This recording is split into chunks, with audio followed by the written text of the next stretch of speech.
Welcome to Money Matters, sponsored by Evergreen Credit Union. Managing your finances during a crisis. Evergreen Credit Union has 7 professionals on their financial education team. During this time of uncertainty, Evergreen Credit Union has made their financial wellness programs available to anyone virtually. Managing finances in a crisis like this is new to everyone. It's a good idea to stop and plan how you will spend your money over the next several months. If we plan wisely, we will get through this and be stronger when this is over. In Evergreen's Money Matters series, Week 1 will help you navigate through budgeting and help you better understand how you spend your money.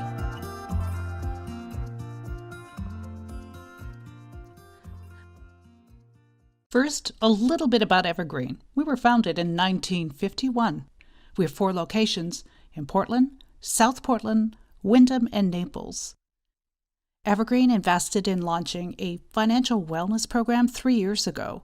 Since then, we've helped hundreds of people better understand how to manage their personal finances. We're committed to this program, and we offer it for free. It's part of Evergreen's mission and part of our core values. I am a certified financial counselor with Evergreen Credit Union. My name is Brenda Pollock. I hope you can pick up some tips during the Money Matters series that will help you navigate your finances during and after this COVID-19 crisis. This week, we'll give you some facts and stats regarding Americans and how they are managing financially. Some stats might be different than other things you've seen. For instance, why do some reports have different numbers for household income? If you're curious why there's conflicting data, it's because every study has different methodologies and participants. These studies didn't survey all the same exact people at the same exact time, so it's inevitable there will be some inconsistencies across different reports.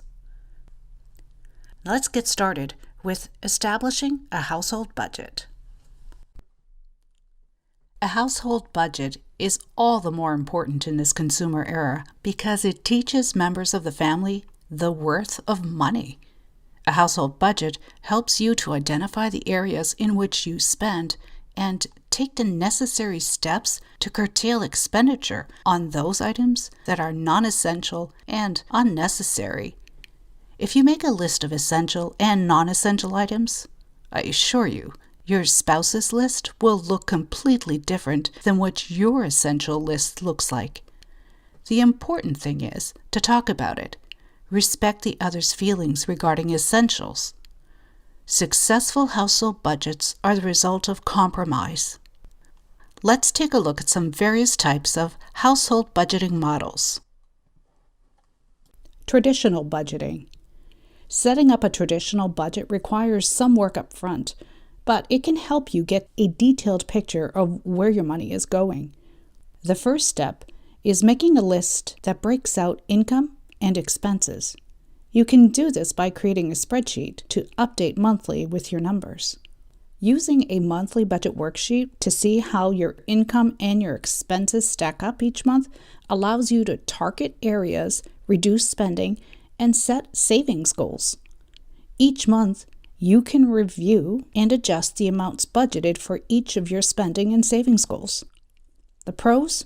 A traditional budget is a great way for putting your income and expenses under a magnifying glass and to rein in the spending. The 50-20-30 budget. One simple way to assign income is to divide it proportionately among 3 basic categories: essentials, financial obligations, and fun money. This type of budget is known as proportional budgeting, or a 50-20-30 budget. The first 50% of your income goes to necessities like rent, food, utilities. The next 20% pays for expenses, and you should prioritize getting out of debt and putting some away for retirement. The final 30% is for non-essentials: shopping, traveling, dining out. The pros of 50-20-30 budgeting is that this method is relatively easy to use, and it gives you some leeway to save money for some fun stuff. With the 50-20-30 budget, your savings and your debt repayment are lumped together. You have to be certain to be able to pay off that debt. Reverse budgeting. Reverse budgeting is a technique that prioritizes your debt repayment and your savings goals above everything else. With this method, you focus on one big goal every month. It might be paying $500 toward a credit card debt or adding $300 to your savings. You complete your monthly budget goal first and then cover the rest of your monthly expenses with the money left over. This is the simplest budgeting method since you don't need to spend much time tracking your expenses. It's rewarding to accomplish one goal every month. However, this method doesn't provide much visibility into your spending, so you could overspend if you're not careful. Value-based budgeting. This budgeting method helps you focus on saving for the things that you value most in life. You can get started by making a list of the most important things you value and rank them in order of importance. Every month, you pay your bills and your necessities first. Then you put your dispensable income towards the top priorities. If you have $800 in your budget, for example, you might save $500 for a down payment on a home and $300 for a future travel trip. This method works well if you want to focus on the big picture and stop spending money on things that don't matter to you.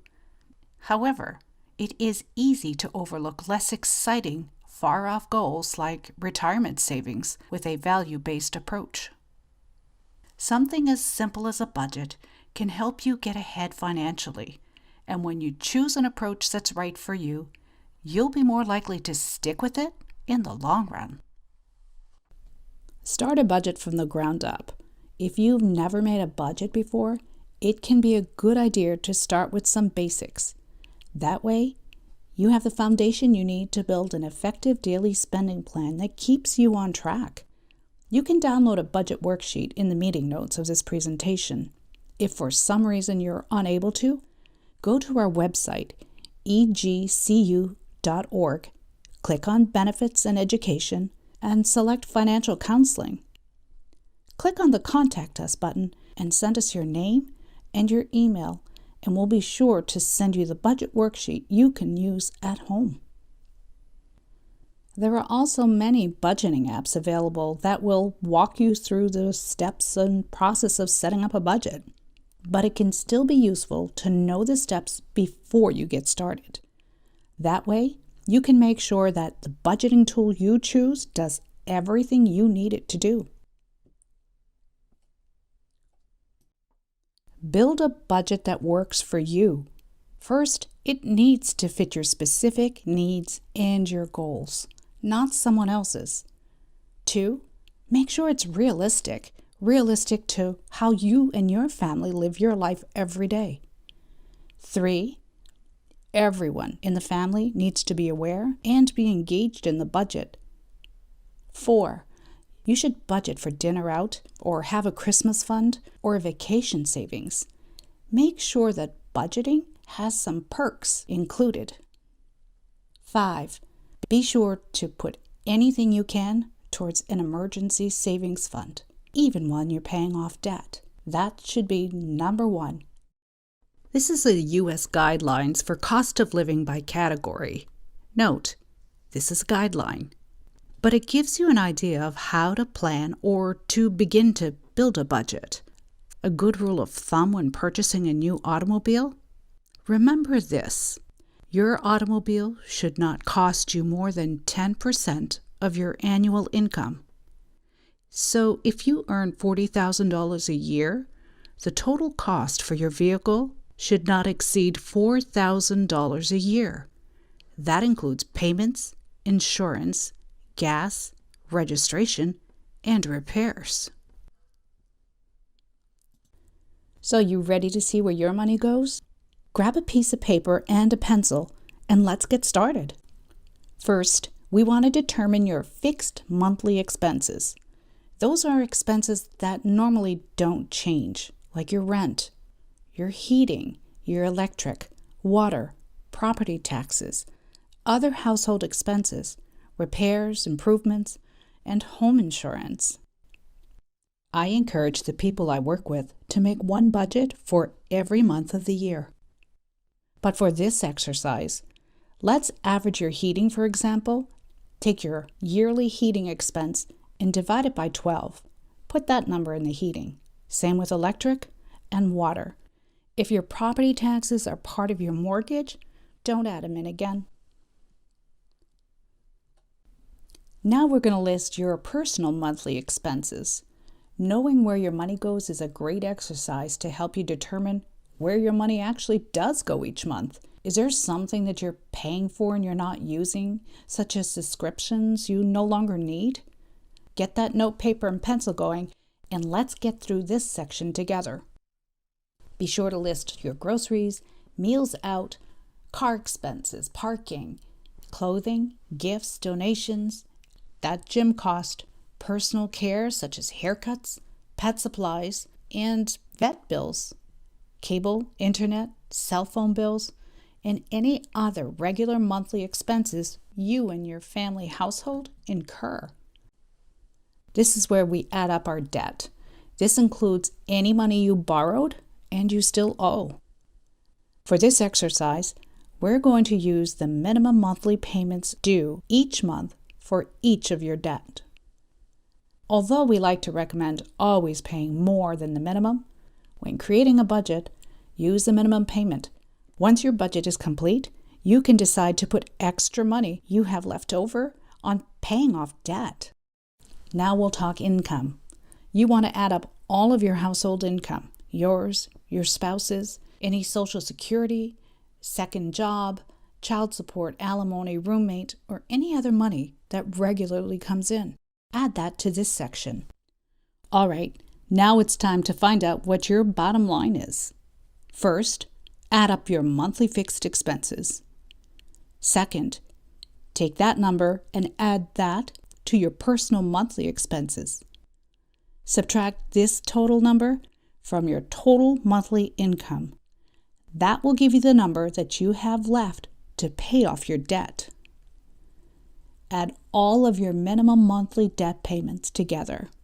Subtract that number from the amount you have left to pay off debt. That's how you determine your bottom line. People with a negative number usually didn't realize they were running short and were subsidizing their budgets with their credit cards. It may have appeared that they were doing okay, but their credit card debt was increasing each month. Determining what your bottom line is a real eye-opener for anyone going through this exercise. Is your number positive or is it a negative number? Now that you've done this exercise and you know your bottom line, what's next? Whether your budget shows a positive or a negative bottom line number, you should establish a $1,000 emergency fund. If you can save $83.50 per month for 12 months, that will give you $1,002. Voila, you have an emergency fund, and it is one of the most important things that you can do. It's part of being responsible and being able to cover an emergency. Remember, an emergency fund is just for that, an emergency. For those of you with a positive number, look to pay off your debt. List all your debt down. Attack the debt with the highest interest rate first by increasing the payments you make each month. Focus on paying off one at a time. Once paid, use the funds used to pay that one towards another. One at a time, pay off the debt and don't create new debt. Is your budget in the negative? Start here. Adjust anywhere possible. Look at your grocery list. Do you need the subscriptions? Can you cut off cable for a while? Be disciplined. Don't get discouraged, but make a plan. And most of all, be patient. While you're getting your budget together, be sure to put any money away you can towards establishing that emergency savings account. This will help you create a new habit of savings, not spending. So, why is a budget so important? You've got to balance your income and your expenses. Budgeting ensures you'll have enough money to do what you need. It will help get you out of debt and keep you out of debt. It will help you save for things that are really important to you, and you will spend your money more wisely and plan for long-term financial goals. Creating a financial plan helps you see the big picture and set long-term and short-term goals, a crucial step in mapping out your financial future. When you have a financial plan, it's easier to make financial decisions and stay on track to meet your goals. This is Brenda Pollock. Thank you for watching. I hope you'll join us next week for credit scores, how they're calculated, and how to optimize your score. This is Money Matters, sponsored by Evergreen Credit Union.